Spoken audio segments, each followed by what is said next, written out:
Hi, this is Frank Burke with Dynasoar Rocketry, and I'm trying out a new model that uses an 18mm Aerotech motor. This uses a D2.3, that's a long burn, 7 or 8 second burn rocket motor, very much like the E6s I use in my bigger kits. This is a scale down of the Star Clipper, so I call it the Star Clipper Mini.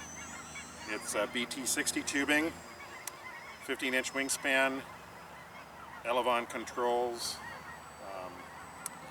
spars and elevons are already hinged and installed, and it weighs just a little over 5 ounces, ready to fly.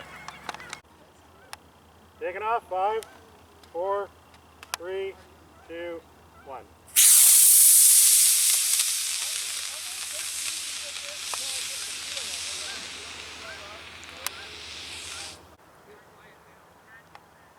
It's real sensitive and roll.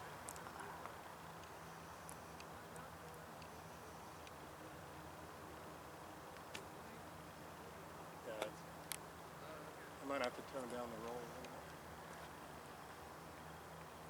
Real easy to over control. Okay.